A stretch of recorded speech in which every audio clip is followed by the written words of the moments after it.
So I'm Baker Johnson, Vice President of Marketing with Affiniscape. Came on board in April, and here to present on social media, obviously. Brought two experts who will do all of the real thought leadership. So we got Willis Turner. Willis Turner's name is thrown around so much at Affiniscape that for the first 2 months I was there, I thought he was an employee. I finally asked someone when I was going to get to meet him, and they told me conference. In a testimonial that someone was doing for us earlier today, we asked what they loved about Affiniscape, and they said Willis Turner. That's how well he's thought of throughout the company and by our other partners. So very happy to have him here. Willis is with Sales and Marketing Executives International. He's also the president of an association management company based out of Vancouver called Old Claiborne, and teaches marketing at the University of British Columbia. So he's got a wealth of insight to share on this. Our other panelist is Nikkis Background. So, like any good leader, you surround yourself with people much smarter than you are, and so I hired Nikki. When I came to Affiniscape, she was actually on our creative services team doing design work, and I don't know what I need to do to fix this mic now. Just broke off the clip. But in any case, in her real life, outside of work, she was doing a ton with social media, supporting some causes she really cared about. One in particular with shelter animals and an organization called Rescue Animals. So I think she'll tell you a little bit about that and how she got started with it. But we saw a real passion in her for social media and what could be accomplished through social media. And so we asked her to come over and do that for a living. And she's had a tremendous amount of early success with it. And I think is glad to share some of her insights with you. So real quick, to get an idea of what our kind of level of experience is in the room, a couple perspectives. So on a personal level, outside of your association work, who's using Twitter? Okay. Now, who's using Twitter with the association? So more people using it personally than professionally. What about LinkedIn personally? What about LinkedIn for the association? Okay. And Facebook personally? Okay. And Facebook for the association. So every single time, there's more people using it personally than professionally, right? And that's telling. What's interesting is, there was a great presentation earlier today about the changing generations entering the workforce. And the truth is that what we use and what we want and what we learn from in our personal lives are becoming an expectation and kind of table stakes for what we expect in our professional lives. So I'd be curious to see how you guys are planning to implement it. Something else I'm just observing right now is, we've had a much fuller room for the first couple business strategy session, and this is kind of the deal with social media, right? So there's fewer people here. My interpretation of that is either they don't think it's that important or they think they already know how to do it, right? And the answer is probably somewhere in between. I'll let you guys introduce yourselves, and then one last note. It sounds cliche. We do want this to be as interactive as possible. So to that end, we're not holding questions till the end. If you have questions, please interrupt and ask. Beyond that, if you hear something you just outright disagree with, jump in. We want this to be a dynamic conversation wherever possible, so please feel free to participate. Willis, you want to introduce yourself and give us your perspective on social media? Well, I don't do social media for a living. I live for social media. No, that's kind of a trite thing to say, but we're all social creatures to some extent. And individuals have different preferences for the channels in which they wish to communicate. One of them is social media. And within social media, there are many different channels or tools that you can use to communicate and have a conversation. So really, social media is a conversation. It should never be just a post or a static publication of something that you want to promote. It should always be geared as a conversation or a way to allow people to interact and have a conversation. So social media, really, if you're going to approach it from the point of view that the tools are free, and so it's a free service that you can use as a marketing tool, you're going to fail. Because social media, while the tools may be free, the time and resources that you need to put into social media are far from free. And if you embark on a social media plan without realizing that, you've stepped your toe into some pretty deep water. And it may be hard to get yourself back out again onto shore because once you get into it, if you don't maintain it, then you look foolish. So there's so many Twitter sites and Facebook pages for associations that are just dead. Nothing's been happening. I've looked at some that were open. The accounts were open. They did 1 or 2 tweets. They started following 2 or 3 people, and then nothing since 2009. Just nothing. And that's one of the worst signals that you can send out, because it seems like your community is dead. Nobody is doing anything, and so why would anybody want to join? It's an extension of your offline community, and if that is an indication of what's happening, then people may judge your offline community by your online community. So I would encourage you to set a strategy and plan on putting some resources into it. One of the most common things is associations will say, well, because it's a young generation kind of a thing, we need to hire a young person to run it. That may be a mistake as well. There may be some very talented people who are very capable of using social media, but they may not understand it in the context of the marketing messages that you want to send out. So you have to be very careful about recruiting the kind of person that is the right person to resource that for you. And then there's the other side, and that is engaging volunteers. Volunteers have a right to participate, and they should, but you need to have a playbook for them, because just throwing them at it and giving them the password to your Twitter account could be a recipe for disaster as well. You need to have a playbook. These are some of the things that you can do, should not do. Just like a company would have a policy for social media, associations need to have a policy as well, because you can get yourself into having some liability issues as well. It's just inappropriate marketing. So one of the best practices that we have done is for some of our clients, we do a social media audit. So we take and look at the whole landscape of what they're doing in social media.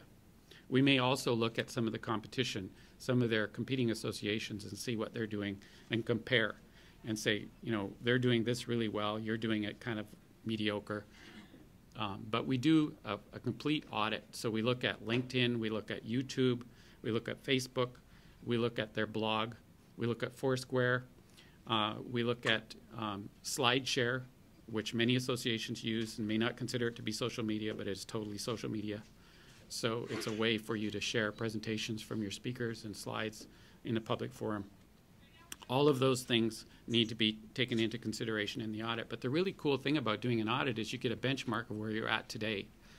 And so you can say, well, we have 89 people who like our Facebook page. We have 120 people in our LinkedIn group. We have so many Twitter followers. I write those all down, fill in a chart, write them all down, and establish a benchmark where you're at today. And then you can actually see what kind of progress you're having over time. The other thing that you can do in the audit is determine what the conversation level is, what kind of conversations are happening in those forums. If you have a LinkedIn group, are people posting? And if they're posting, is somebody from the association responding to those posts and creating some dialogue so that it's interesting and exciting, and what are you doing to promote that? And also establish some rules in your groups. LinkedIn is great for that, because you can have group rules, you can publish them, and you can just put them right up on your site. We run a number of groups, and so we have group rules that we keep in a text file in notes, and then we can just copy and paste that right into the group when we set up a new group. Just change the name of the association, pop it right in there, and it creates conditions of satisfaction and expectations for group members. So if somebody violates one of those rules, you can remind them, you can delete their post, you can eventually ban them from the group if you want to. So there's different things that you need to be aware of in terms of developing your strategy. But long term, what is a social media strategy, and what would you consider to be a good social media strategy? Is it to engage your members? Is it to engage the members outside in the public, the profession? Is it to raise awareness? It can be all of those things. But you need to really define what those things are, and then your messaging and how you approach it will be directed towards those. And so I think that Baker's got some questions that he's going to help us drill down into some of these areas, but I'll let Nikki have a shot at it. Real quick, just a couple thoughts. So, one thing that you make real clear is you need a strategy for social media. Social media is not a strategy unto itself, right? Social media is a tool, and just like any other tool, whether it be email or marketing automation or website, you have to define your strategy first and then use social media as a tool to employ that, right? Right. And so if you were looking at it from the point of view of a for-profit, you'd be looking at it as part of your marketing strategy. And marketing strategy can also encompass customer service and follow-up and satisfaction. So in terms, you just switch out the word customer and put in the word member, and it would just replace that. So you would just follow. And one of the great things about social media is there's lots of, and it's an open platform. You can see what everybody's doing. So you can look at don't just look at associations. Look at what companies are doing with social media and how they're attracting and engaging people with contests and other things, because you can apply those same things within your association as well. So before Nikki introduces herself, for those of you who are using Twitter with your associations, how many of you, anyone in here following Affiniscape on Twitter? And you got a ribbon for it, right? So you like the big one. So everyone else should be. She's sharing a lot of great resources. But Nikki, why don't you take a couple minutes to introduce yourself, give us your background, how you got involved with social media, and sort of what your perspective is on how you're learning and growing with other association leaders in the space and how to employ social media. Okay. As Baker kind of alluded to, I came about to social media in a roundabout way. I started with my passion for animals, and I did a lot of volunteer work with different animal organizations and rescues and different shelters. And I realized that a lot of them who were using social media weren't really doing it effectively. And it was interesting. So we founded, Ashley Niels and I founded this site called I Love Rescue Animals. And it was mainly online. It was an online advocacy site, and we started working with different shelters to put out their youth list onto Twitter. And we started working with people who were trying to transport animals from different places. And Twitter was so key to saving the lives of so many animals that it was just astounding what it could do for shelters and rescues. And so from just working with them passively to getting their message out, we started working with helping them build their actual social media presence and giving them tips and tools on how they can really actively engage people to work with these animals and to save these animals and just get the word out. And from that way, when I moved over from creative services as a designer to working with associations in social media, it wasn't a big jump at all, because there were so many similarities with the way shelters and rescues were using social media and in the way that associations were using it as well. And I discovered that a lot of the same issues kept coming up. There was, like shelters and rescues, a lot of our associations are very small. You don't have the same resources. You have a limited budget for people to work with. And a lot of the people who work for these associations and for the shelters too, you're working in the field. You don't have time to actually go and start marketing yourself and getting the word out and everything. You're getting your hands dirty. You're out there working with the people and doing local events and marketing in these traditional senses. So there isn't a lot of time when you come back to the office to get on Twitter or Facebook and just post a message or something like that.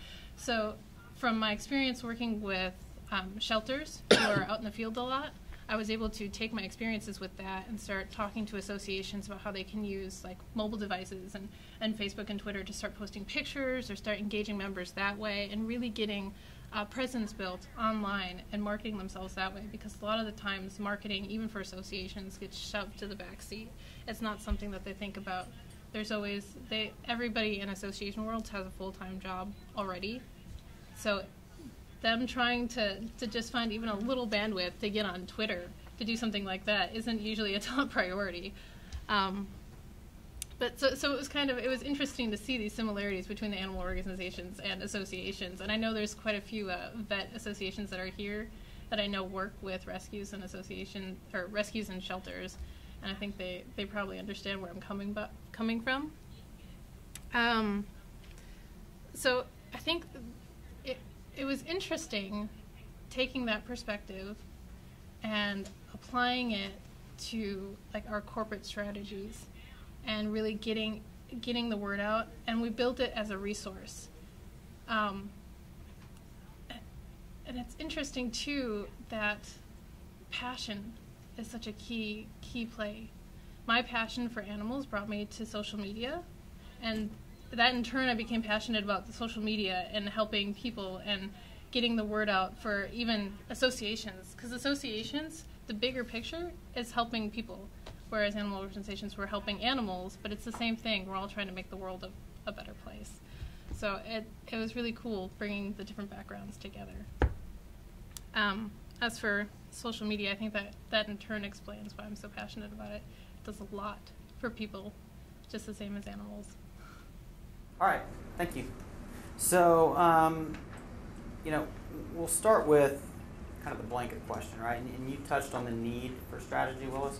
So, the first question is, why should I have an association social media strategy? And then once you've kind of given me the business case for it, where do I start? How do I even figure this stuff out? Well, one of the first things that you're going to get asked if you start approaching a board of directors about this, and you're going to be spending money, they're going to want to know if they're good board members, if they're fiduciary responsible. They're going to say, what's the return on investment? So how do you answer that question when it comes to something like social media? It's very hard to measure ROI. So you really need to turn that around. So I'll give you an answer that you can give them. You can ask them a question. What's the return on ignoring? That's another ROI question that is pretty effective, because they don't know the answer to that either. But they know that there is a price to ignoring social media, because people are engaging in it. And if you're not allowing them to communicate, if people to communicate with you in the channel that they prefer, they're going to go somewhere where they can. So if they prefer, it's just like the old email, the fax, and the phone. How many people communicate with you by fax anymore? Very, very few, and thank goodness. But some people prefer to communicate with you by chat. Some people prefer by phone. Some people prefer by email. But now some people are starting to use LinkedIn email, InMail, and Facebook messaging inbox, because it doesn't get caught in spam. And so if I can't get a hold of a member through email, or they're just ignoring me, I send them a message through Facebook or LinkedIn, and I get an immediate response, because they don't ignore that. They know that I know they got it. They can't say, well, I didn't get it, or it went in my spam folder. So there's a definite need to have a strategy. You need to realize that people are going to be looking for you to have a strategy. And when you employ that strategy, you need to think about the channels that your audience are going to want to use. Don't just say, well, I hate Facebook. I think it's wrong. I don't like Mark Zuckerberg. I saw the movie, and I don't like what he does. I don't like all the gobs of money they're making, and I don't like all the information they're storing about people. Well, maybe you don't, but maybe your members do. So you can't judge and communicate a single channel just because it's your preference. Because, well, I can figure out Twitter and I know how to tweet, I'll just use Twitter. That's not going to work. So you have to think about your audience, and you have to be prepared to invest in more than one channel. And there's some great channels for social media tools that are so suited for associations. So associations are they're community builders anyway, and so why wouldn't you adopt things like YouTube? Why wouldn't you just take snippets of your events or your networking or testimonials that you capture, and people take a flip cam to a meeting and put it on a tripod and just catch people. Ask them if they'd like to give a testimonial. Put it on YouTube. You can have those streaming right on your websites. You don't have to have them going to YouTube. There's so many different ways that you can engage people in social media. You just have to get out there and do it. Decide that you're going to embrace these different channels and work with them. So I would say the biggest mistake we would make is just not doing it. Mm-hmm. And I definitely agree with that. And one of the things that people come to me a lot and ask is, how do you even start? And it ties along right with that is, where are your members? Go where they already are, and you've already got support there for that. And so I think that's a great way to start your strategy, is just finding out where people are, and then they'll help you build your online community. And I think, I think that Nikkis a good example of this, because Finiscape needed somebody. They looked within to find a champion who was comfortable with the tools. and you probably already have one. Maybe you haven't identified who they are yet, but you probably have one. When we did our social media audit, we found that there were people already using the tools.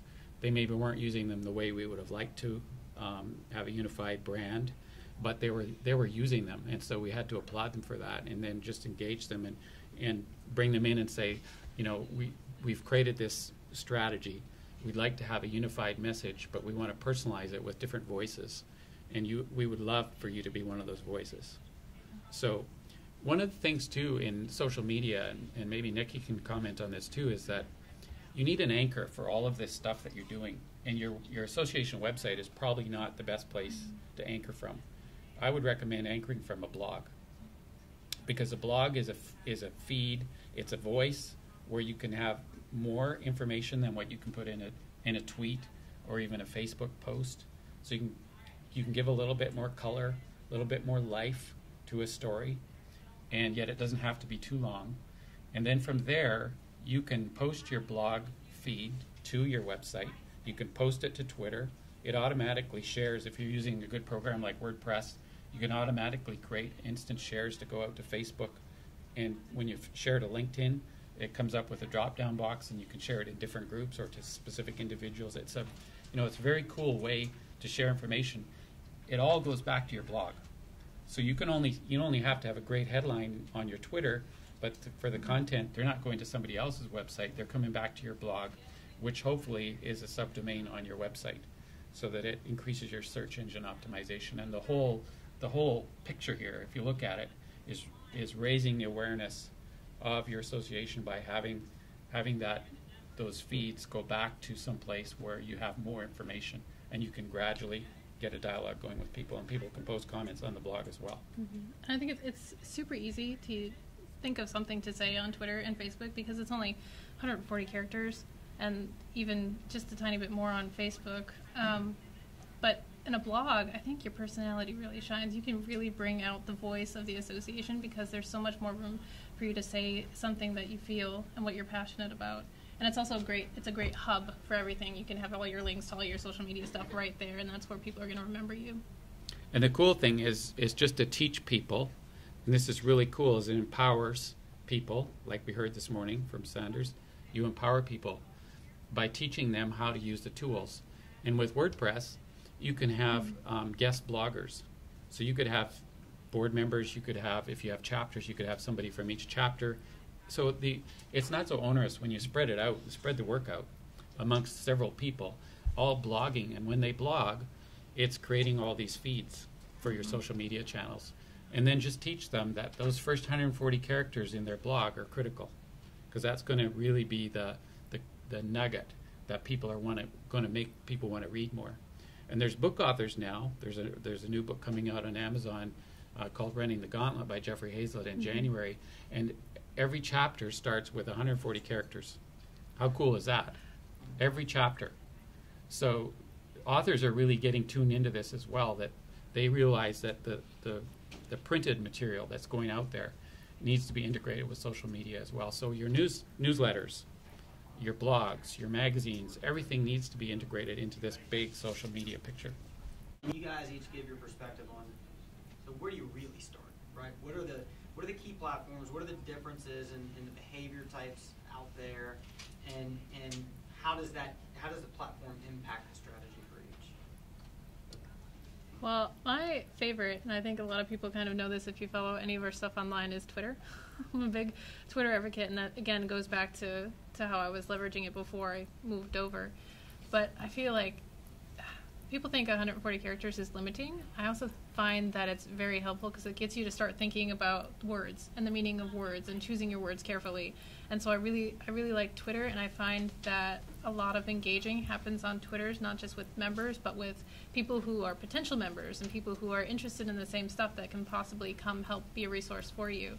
So for me, when I started working on the strategy for Finiscape, Twitter was kind of where we started and where we grew. And then other things came after that. We kind of expanded into Facebook, and then we created our blog, and we have a LinkedIn company page as well. So for us, it started one by one, just kind of feeling out the waters and testing it and seeing where people were. I always tell people you don't have to create accounts all at once. You don't have to create all of them and make sure you have accounts across everything. There are sites out there I know that you can put in your name and it'll go through like 72 different social networking things and make sure that you have the username on all of them. And I don't necessarily think that's something you have to do. I would say take it one step at a time and just find out where your strengths are and what you'd be more comfortable with, and that in turn will help you better engage the conversation and the members that are there. I think that there's three main areas that you want to start with. One of them is the blog, because you need a platform. So go and look at some blogs. It's not that hard to set up a blog, but you need to do it right from the start. So make sure that if you don't feel comfortable with it, find somebody who is comfortable with setting it up, and that you're using a good tool like WordPress that is easy to integrate with social media. The other thing that you can use is LinkedIn, because most business people are on LinkedIn, so your members probably already have a profile on LinkedIn. LinkedIn is one of the fastest growing, and it is the largest business network site in the world. And so I would recommend that you create a group in LinkedIn if you don't have one already. Create a LinkedIn group for your association, and have a company page for your association as well, but create a LinkedIn group and invite your members to join. Keep the group open so it's not members only. So it's your public, your profession, your industry, your trade, whatever your group is. You want to encourage people to come in there because it's a marketing channel. It's a way for you to communicate. And then you can post your events in LinkedIn. If you go into the LinkedIn toolbar and click on more, and go to the drop down in events, and then you can create events in LinkedIn and link them to your event calendar on your website, so that you're promoting events, and then people can respond to that on LinkedIn and just say, I'm attending, I'm not attending, I'm thinking about it, or whatever. So then their pictures show up, and it creates and then there's some discussion that's happening on LinkedIn with your events. And then the next one I would do would be Facebook, because Facebook is the next largest one. It's very interactive, it's very social. It adds a little bit more personality than LinkedIn does, because people tend to share more personal things on Facebook. But I would make sure you have a Facebook page set up, and make sure it's a page, not a person. Mm-hmm. I've seen so many associations that do it wrong. They set it up as a person to start with, and then they have to migrate and switch everybody over. But then you can set up events on Facebook as well and link them back to your group, and invite people to participate and do some cool things in those groups. Twitter is also a great one. So if you wanted to add another dimension, Nikki loves Twitter, and I don't think there's anything wrong with it. I use Twitter a lot, and you can use Twitter as Twitter is great for events as well, just even as Finescape's using the hashtag here for that to create a searchable feed. Mm-hmm. And once you save that search, then you can just keep that on your smartphone or on your computer, and you can see the dialogue, and you'll see that there will be a long tail to it. It'll happen here at the event, and then it'll continue on. People will continue to use that hashtag to talk about and have a conversation about what happened here, even after they get back home. So that is a great thing for associations to use, is to learn to use hashtags and teach your members how to use them. Could you explain what they are? Okay, sure. So you saw the pounds. I know what they are, but I don't understand. Okay, so what happens is when you put the pound sign, or they call it the hash, beside a word, it makes it easier to search, because it separates it out from other words that might be there already. So there might be a word that you're using for your conference or your meeting that might be used in a lot of other posts, and you don't want to bring all those up. So just in quotes in a Google search. Exactly. So it makes it searchable, and then you can save that search in Twitter. And so you can do a save search, and then you just have that feed showing up. That could be the only thing showing up in your feed. So it's really easy, and it's interactive. You can use it. Once you start using it, and you start typing it in, it'll automatically populate for you as you go. So it's really easy for groups. Yes. Do you have an opinion about? We have a Facebook page for the association. For instance, we have a very large conference we do each year. And so we're now setting up a separate Facebook page for that conference. Is that a better way to go rather than trying to do it through our existing Facebook page? Yeah, there's two schools of thought on that. I prefer to keep it on one, because you can create an event on your Facebook page, and I would think that's better, because then you're going to get all the traffic. Because what happens is that some people will sign up just for the conference page. They'll never come to your other page, and then they're gone, and you don't get them back again. So I would say keep it all in one. It just makes it's more cohesive, and you probably don't need another page to manage. That's the other side of it. And there's some cool things that you can do with conferences and events, both in Facebook and LinkedIn too, and Twitter for that matter. Twitter's a little easier because it's so easy to use on your smartphone when you're in an event, and it's not so disruptive. We actually encourage people now, so we always post the hashtag in large letters on the podium, on the screen, at the check-in desk. We send it to them in a confirmation email. We send it to them in a reminder email. This is the hashtag to use for the event.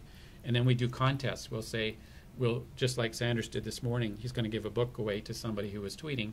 We do that as well. Create some fun around it so that when you tweet, we'll do a random drawing and we'll give something away. We did, for one event, we did two tickets. Win 2 tickets to the event by retweeting this. So you put it out there, and then people start retweeting, and it just kind of becomes a snowball, and it just keeps going. And the power of that is the ROI on that you can measure, because in your event fields, create a forum field that says, where did you hear about this event, and make sure you put all the social media channels in the drop-down box, so that when you start seeing that come back in, you can say, wow, Twitter really pulled for us on this one, or Facebook really pulled for us. And then you can take that back to your board and say, this is why we need to be doing this. This is really cool. These are people we would have never gotten otherwise. And then during the event, you can ask for Q&A using the Twitter feed. And so you can have the moderator with a smartphone and reading off the Q&A, or you can have it scrolling on the screen from a live web page, either way. And then give away some tickets at the event for your next event to people who are tweeting in a random draw, do door prizes that way. So you raise your profile. And the same with Facebook. You can actually increase your number of followers on your Facebook page by promoting your event on Facebook, getting people engaged, and say, we're going to do a random draw for those people who are engaged in discussing. You have to be a little bit careful. Facebook doesn't really like you doing contests based on incentives to post. But you can certainly do that on Twitter. But there's some creative ways that you can use all of those medias to build your content. We took one association from 80 followers on Facebook to over 1,000 followers in 30 days, just by using some contests. So that's a great segue to the next question. I do have kind of one cautionary note that segues into this, and that is there can be a tendency sometimes with social media. You get a lot of energy that everyone's on board, let's do this. You go and you start a blog and you put it up and you post 3 times that first week, and then the next week you're dead, right? Whatever cadence you establish early on, your followers are going to anticipate, and they're going to come back. And if they come back and there's not new dynamic content there, you're going to lose their interest. And even though you've got RSS feeds and there's some poll strategies, most folks out there are still visiting, right? They're still pushing themselves to your content, so they need to find new content when they get there. So whatever that expectation is, you want to set, I think, really clearly up front, whether it's a blog or Twitter, which is a microblogging service. But you want to establish a cadence, and it takes consistency over time to build these things up. It's not the kind of thing you can test for a couple of weeks. So you mentioned just now a contest, Willis, as one way to engage followers. That's my next question: is what are other strategies for engaging followers, gaining followers across all platforms? Well, one of the things that we've started doing weekly is Twitter chats. And I've discovered going through our analytics and social media like Twitter and Facebook that have analytics and platforms you can use to start listening in. So what I've started doing is every Tuesday there's this thing called Association Chat on Twitter. It's ASSNCHAT. And I've noticed that during that 1 hour where we're tweeting out stuff to other people and we're engaging a lot more during that 1 hour, our followers spike. So what I've discovered and what I've started doing is trying to take part in more association chats and doing things like that. And I've discovered that just engaging those people, that's such a phenomenal way to get people talking because they're expecting it, and you meet a lot of new people that way that in turn bring you to other places where you can start engaging. And just so, again, finding where people are and finding out what people are doing to really build their own, I guess, conversations is a good way to start building up your members and finding a strategy for keeping them and engaging them. And I think another key thing, too, is not just the fluffy stuff like contests, because we can all do those, but consistent posts. Yeah. Consistency. Yeah, consistency is going to get you followers, and it's going to keep followers. Mm-hmm. If somebody is following you and there's nothing happening, they're going to disconnect. The other thing that you can really do to kill followers is publish or promote. Promote is the bad word in social media. If all you're doing is promoting, all you're doing is saying, we've got this event, we've got this product, we've got this service, you must buy it, you're not going to attract anybody. But if you're publishing content, then that's worthy. And that's why the blog is so critical, because you're publishing content. Anytime you can get a white paper, publish a white paper and link it to your posts, put in some meaningful content, do some polls, do polling and do a little bit of research, and then let people interact with that, and then maybe write a dialogue about it. Those are really powerful ways to get people engaged, because they will start talking about it then in their own feeds. And that so when they start retweeting and reposting and sharing, Facebook has a good approach now with the share button, where you can share things from the association page to other individual pages. So if you're posting something about one of your members and they won an award, and you put it up on your association page, and if you're that's why it's important for you to have your own personal profile, because you cannot do this unless you are friends with that person. So if you're friends with the members, which I highly recommend, because then you can have that dialogue, you can take that post that you just put on Facebook and share it to their home page. What a great way to honor somebody. If you saw something in the newspaper about them, and you copy that link into Facebook and write something about it, then hit that share button and put it on their page. Put it on some other association pages that you might be linked with, because that way you're spreading the word and you're getting people talking, and they see where it came from. They say, oh, that came from XYZ Association. It was shared on my page. And then their friends start commenting on it, and it multiplies. So really promote, edify other people when you're promoting, not your own self, not your own products or services. When you promote, make sure it's other people's things that you're doing, and then just put some really good content out there. That's one of the best ways to get followers on a long-term basis. So no coincidence, right? It's the same principles that you heard Tim talking about this morning. It's not about you, it's about other people, right? You talked about not being too self-promotional. Nikki, what's our rule of thumb for how often? 5% of all anything that you put out, only 5% should be about yourself and what you're trying to put out. That's from Guy Kawasaki. Yep, and Guy Kawasaki was the chief evangelist at Apple, who did pretty well. Y'all heard of Apple, right? So he did a good job. So the other 95% is two things, really, right? It's conversation and content. And those serve two very different purposes for you. Content is typically what makes people find you, willing to engage. Conversation is what starts really getting things sort of exploding. Conversation is, especially for most of the folks I've talked to here, that's the easy part. You guys can talk all day about the industries you serve, about the professionals, about your members. That's easy. The hard part is content, right? So now you've scared me, right? Now I've got to be consistent, I've got to develop a cadence, and I've got to fill this thing with content on a regular basis. How in the world do I find enough content to share out there? And I can't create that much on my own. What do I do about it? Guest posts. One of the things, on the Affiniscape blog, every Monday I come up with an original piece, and that's sometimes kind of hard because you're trying to think of something that's just original and unique and that people want to hear. But every Wednesday we have a guest post, and Willis has had a couple of them up on our blog, and some like Holly Duckworth, who'll be talking later on. Just asking people for content. Ask around, ask your members, ask anybody that is kind of in the same space as you if they want to come and write something. And usually people are really excited to, because they're, oh yeah, I'll write something for you. I want to see my name on your blog. That's pretty big. So I love getting guest posts and getting to hear what other people have to say. And that's one of my favorite things. I think that's really critical. And so doesn't put it all on one person, but you can actually spread the love around. We've created easy ways for writers to connect with us, and so whether some of you may publish a magazine already, that can be another extension of your social media. But make sure there's a way on your website for people to contact you if they're writers, because lots of times they love to get promoted, and book authors are great for that.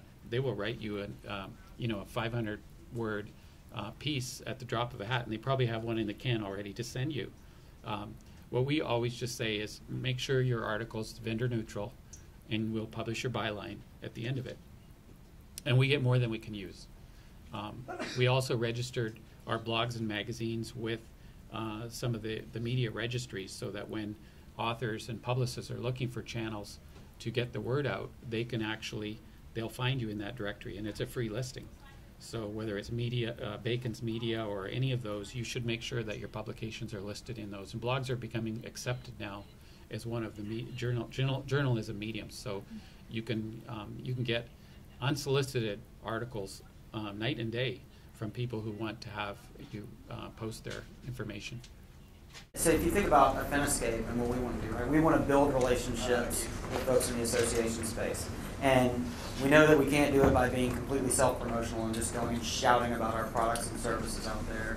So what we did is we figured out how can we create a conversation in that space. What we look to do is create a win-win-win. Who are thought leaders in the space already who want to build their brand and who have a unique, uncommon strategic perspective to share. We provide them with an audience, right, by establishing followers and providing enough content to attract folks. They get a platform for sharing. So, essentially our members, right, the association space, they get content that they can go and use to make their jobs and their lives easier. The thought leaders get more street cred, if you will, right, and we get to host that conversation. And ultimately, that's always going to have segues into our products and services. So it's all about finding who's in your ecosystem and connecting folks. I just want to add something on that too, that it's a lot easier to be a curator than a creator. You don't want to be the creator. That's a lot of work. It's way too much work. But if you can be the curator of the knowledge and say, come people, put your knowledge in our domain and we will promote you and give you cred, that's pretty cool. And people love that. It gives them, it optimizes their name in the search engines, and they know how to write their articles, so it does that as well. And all of this stuff becomes fodder for the search engines, and your name is going to be on it. So yes.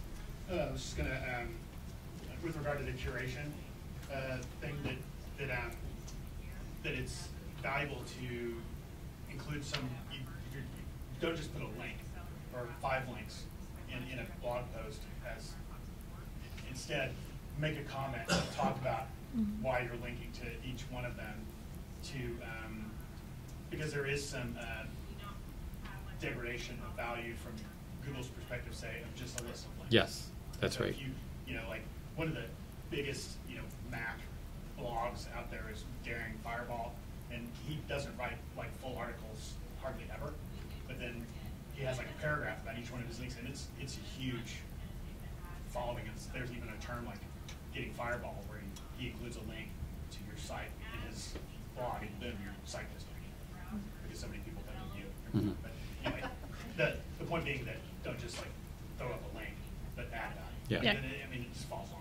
And our ask yourself if it's something you personally would want to read. Right. Is it something I want to look at, because that's what you're subjecting your users to. Yeah, you have to filter it. Definitely, you have to filter it, and that we give our content submitters some guidelines on what we will accept, and it has to be, it has to be in the vein of what your domains are should be about. But just make it easy for people to communicate that information, because they love to send it in. So by the way, you talked about filtering, Willis, but I know there are a lot of tools out there to automate some of this stuff. I can automate tweets and auto follow folks.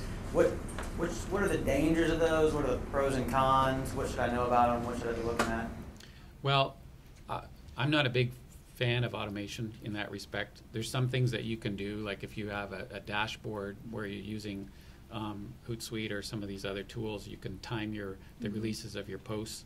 That's okay on occasion, but I wouldn't do it as a rule, because they can be seen to be staged, and it's kind of fake.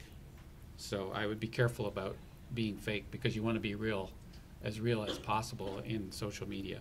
That's what social media is about. It's your voice. Don't be afraid to be human. Yeah. You're not a robot. You don't have to be the entire association as itself. You're your own person. You can be who you are in the association, not as the association. And one of the big suspects for social media posts that go out after hours is that they're spam. So they're considered spam. If you're sending stuff out and having it scheduled to go out after hours, it's pretty much considered spam. Even if you're doing it yourself, it may be considered spam. So you have to be careful about that as well. And I know we all work in different time zones, so it's different, but you have to respect the fact that there's certain hours you probably don't want to be sending stuff out. Yeah, so when it comes to establishing authenticity, which is a big word in the social media sphere, one of the things we did was, so do we put up an Affiniscape logo, or do we put up a headshot of Nikki, right? And we combined them, right? We put a logo up with Nikki, but people want to engage with people, right? You've got to have a relationship before you can have a brand relationship. So yeah, I would encourage you guys to have an individualistic voice. And if you've got a blog, even if you've got 5 contributors, don't try and cram them all into one voice. And it's okay to have some ghostwriting because you want a figurehead to have some notoriety in the space. But let all those individual contributors have personality as well associated with their contributions. I think that's a big one.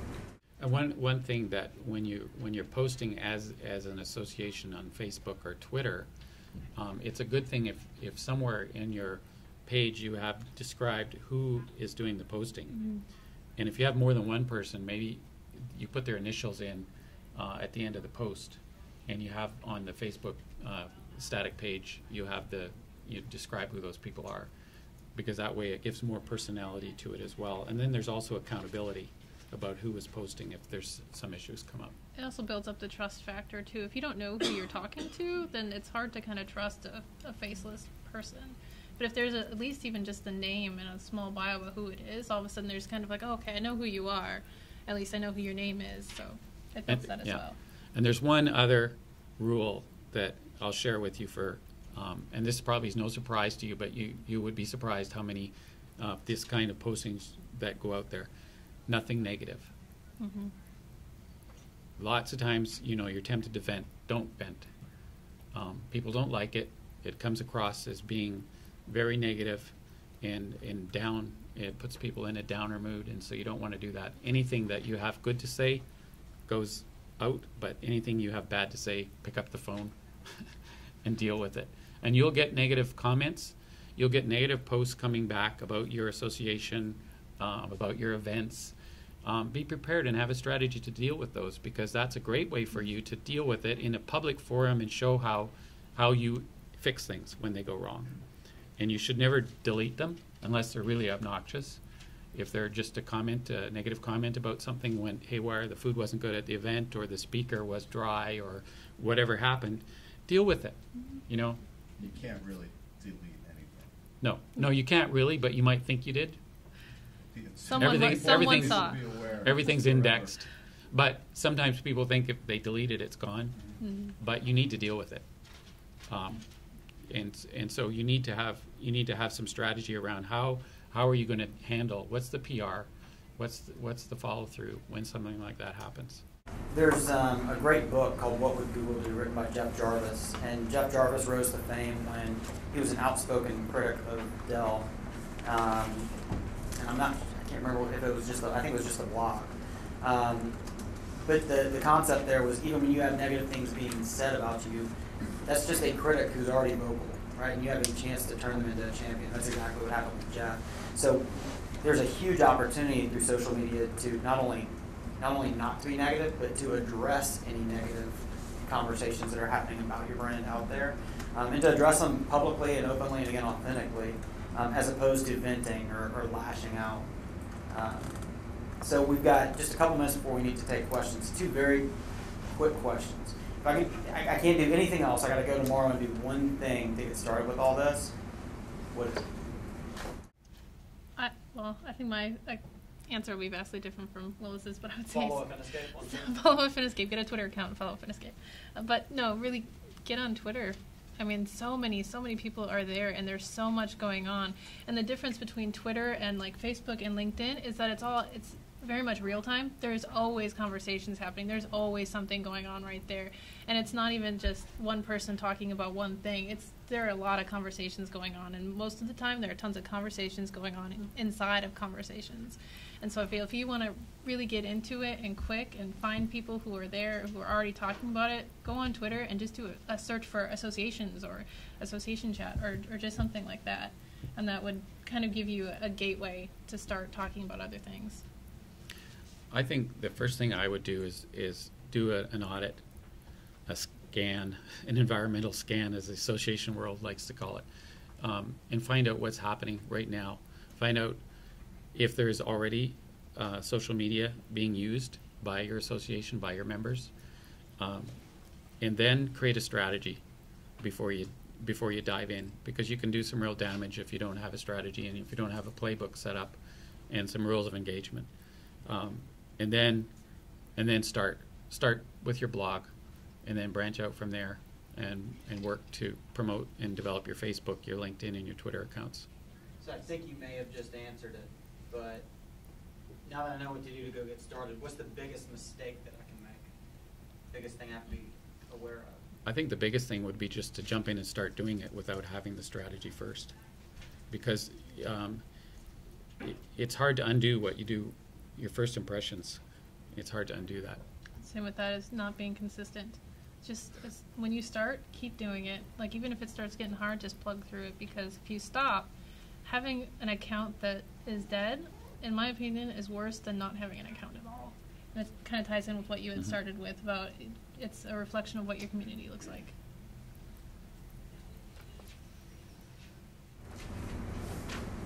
Questions?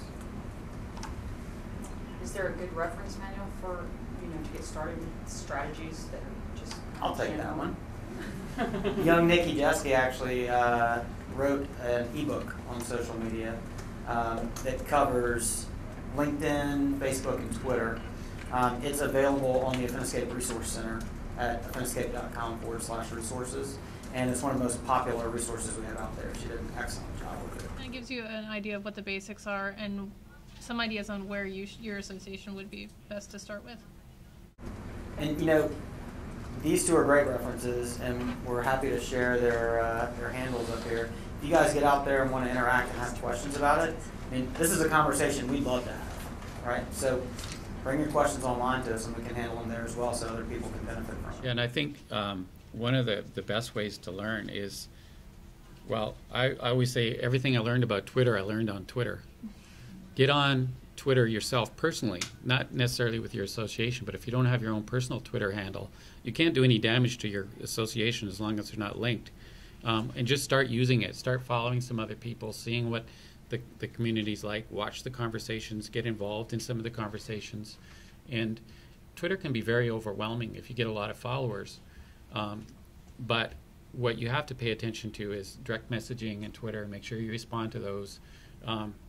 Keep some saved searches and see if there are people talking about your association. You can do that on your Twitter account. And use Google to search for best practices. Just type it in, how to set up a group on LinkedIn. And there's video tutorials. Go to YouTube. Type it into YouTube. There's tutorials for everything. You don't, my son just got Final Cut Pro that he downloaded from Apple, and he didn't get an instruction manual. He uses YouTube to teach him how to use it. My daughter takes piano lessons, but she can actually play better from the YouTube tutorials that she's watching than going to the lessons. So there's so much out there. There's no excuse for ignorance today. It's all there, and you just have to search for it. There's a reason why people are constantly saying, well, just Google it. Yeah. Just Google it. I was just going to make a comment about making sure that you tie, if you have a Facebook page and a blog or whatever, that you put like us on Facebook, on your blog or your website, and then on your Facebook page, make sure you have a link back to your main website. I mean, it seems like that would be common sense, but I don't think it really is. And I'm involved with a charity, and when we started that virtuous circle, it was very helpful in spiking the followers and stuff like that. Social media makes it really easy, like any account makes it really easy to tie in with everything. Facebook itself has an app where you can tie in your Twitter to your Facebook page and vice versa. And blogs like WordPress. WordPress is I think Willis and I both agree we love WordPress. But they have plugins, so many plugins that you can just use, and you can search for social media stuff and it'll just do it right for you. And there's another thing to remember is that email is social media. Mm-hmm. You never know where it's going to end up. And so you have to be really careful what you put in your email, especially if you're sending out marketing messages or templated emails that go to mass distribution. You want to make sure that your social media links are there as well, because if they're not, you're missing a great opportunity to build your social media communities. And it's, if you use Affiniscape's email in 360, what I recommend you do is just create a template in 360 that has your social media tags built right in the bottom. Your badges are built into the footer, and then every time you're ready to send out an email, it's already there. You just open up that template and customize it with the content you want to send out. It just makes it so you don't have to think about it doing it every time. So I think we've got 60 seconds. Was there one last question? Yeah, I was just wondering, any general practices or guidelines on the frequency? Is hearing from an association like once a day, once you start tweeting, is that too much or not enough? Is there any general comments on that? I think starting out for once a day is pretty good, at least once a day. Mm-hmm. Yeah. Sees their audiences. Yeah, in LinkedIn, you have the opportunity to, maybe not so frequently, and Facebook, but make sure that you're monitoring, set up so that you're getting the digest emails from your LinkedIn groups, and your Facebook comes to your email so that you can see what the discussions are, and you don't have to remember to go back to that group. Mm-hmm. And then if you see a discussion come in, you can just click on it and go in and follow up and comment. So that frequency doesn't have to be quite so much on those as it should be on Twitter. Mm-hmm.